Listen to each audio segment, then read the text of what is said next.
ఇక డీటెయిల్స్ చూస్తే AP assembly రెండో రోజు సమావేశాలు వాడివేడిగా కొనసాగాయి. సభ ప్రారంభమైన వెంటనే నిత్యావసర వస్తువుల ధరలపై టీడీపీ ఇచ్చిన వాయిదా తీర్మానాన్ని స్పీకర్ తమ్మినేని సీతారాం తిరస్కరించారు. దీంతో వాయిదా తీర్మానంపై చర్చను చేపట్టాలని డిమాండ్ చేస్తూ టీడీపీ సభ్యులు ఆందోళన చేపట్టారు. పెరిగిన ధరలతో ప్రజలు చాలా ఇబ్బంది పడుతున్నారని ఈ అంశంపై చర్చించాల్సిందేనని పట్టుబట్టారు. అయితే టీడీపీ సభ్యుల అరుపులను స్పీకర్ పట్టించుకోలేదు. మరోవైపు టీడీపీ సభ్యుల నినాదాల మధ్య మంత్రులు పలు బిల్లులను ప్రవేశపెట్టారు. దీంతో టీడీపీ సభ్యులు పోడియంలోకి దూసుకుపోయారు. పోడియం ఎక్కి మరీ నినాదాలు చేశారు. స్పీకర్ చైర్ వద్దకు దూసుకువచ్చిన టీడీపీ సభ్యులు బాదుడే బాదుడు అంటూ నినాదాలు చేశారు. ఈ క్రమంలో శాసనసభ్యుల్లో తీవ్ర గందరగోళం చోటు చేసుకుంది.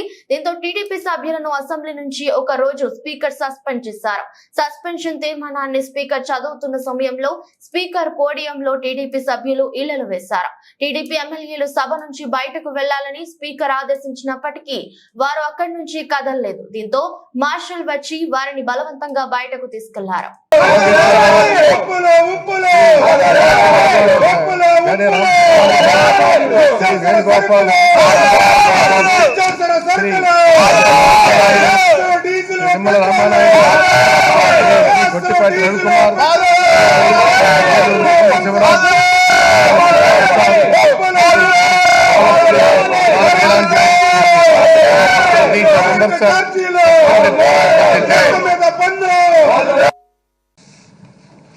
గవర్నర్ ప్రసంగానికి ధన్యవాదాలు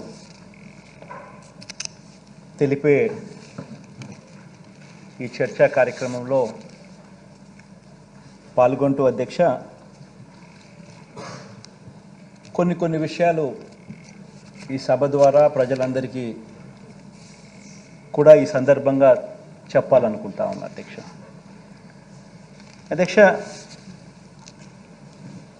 ఇక ఈ బడ్జెట్ సమావేశాలకు సంబంధించిన ప్రస్తావన వస్తే అధ్యక్ష ఇది మన 6వ బడ్జెట్ సమావేశాలు అధ్యక్ష.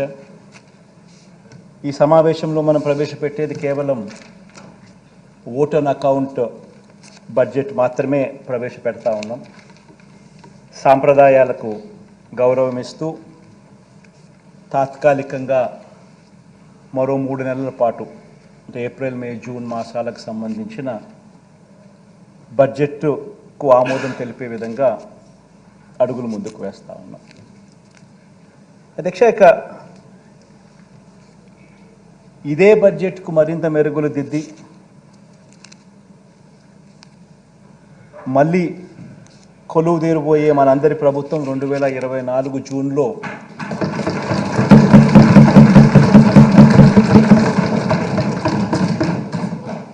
ఇదే సభలో అధ్యక్ష పూర్తిస్థాయి బడ్జెట్ను సమర్పిస్తుంది అని కూడా చెబుతూ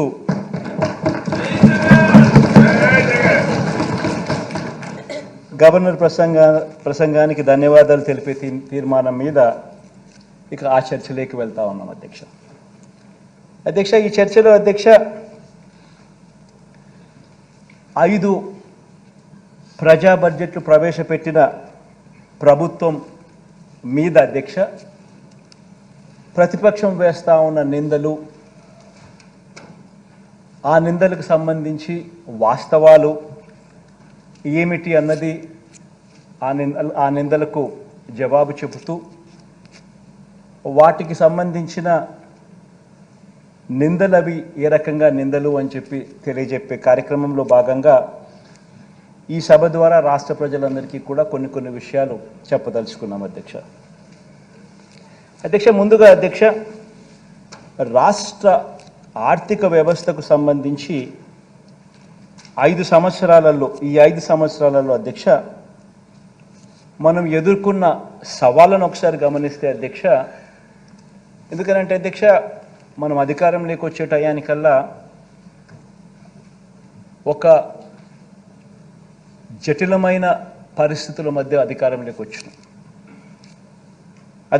వచ్చిన తర్వాత అధ్యక్ష మనం ఎదుర్కొన్న సవాళ్ళు అధ్యక్ష బహుశా ఎప్పుడూ కూడా ఊహించని విధంగా జరిగాయి. రాష్ట్ర ఆదాయాలు తగ్గడం, అనుకోకుండా ఖర్చులు పెరగడం, కోవిడ్ మహమ్మారి అనేది ఎప్పుడూ కూడా దేశంలో కూడా ఎప్పుడు కూడా నాకు తెలిసినంత వరకు, నాకు ఊహకు తెలిసినంత వరకు ఇటువంటి పరిస్థితులు ఏదైనా ఉంటాయన్నది కూడా ఊహించలేదు.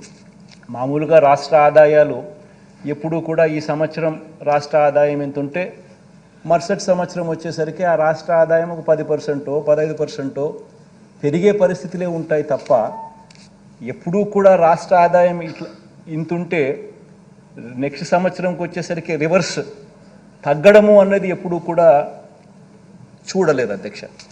అటువంటి విచిత్రమైన పరిస్థితులు చూసాం. కోవిడ్ మహమ్మారి, దానివల్ల అనూహ్యంగా కొన్ని ఖర్చులు ప్రజల ఆరోగ్యపరంగా అయితేనేమి, ప్రజలను ఆదుకునే విషయంలో అయితేనేమి, కొన్ని ఖర్చులు అనూహ్యంగా పెట్టాల్సిన దానికన్నా, ఊహించిన దానికన్నా కూడా ఖర్చులు పెరిగిపోయిన పరిస్థితులు కూడా గమనించాం అధ్యక్ష.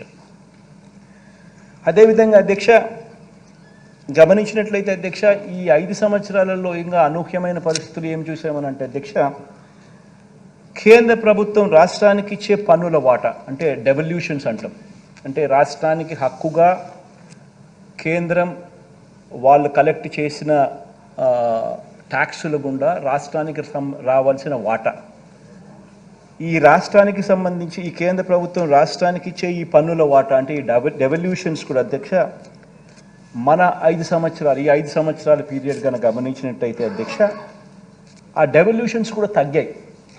అంటే దానికి ముందు 5 సంవత్సరాలు చంద్రబాబు నాయుడు గారి పాలనలో ఉన్న 5 సంవత్సరాలతో ఈ 5 సంవత్సరాల పరిస్థితి ఏమిటి అని గమనిస్తే కేంద్రం నుంచి రావాల్సిన డెవల్యూషన్స్ కూడా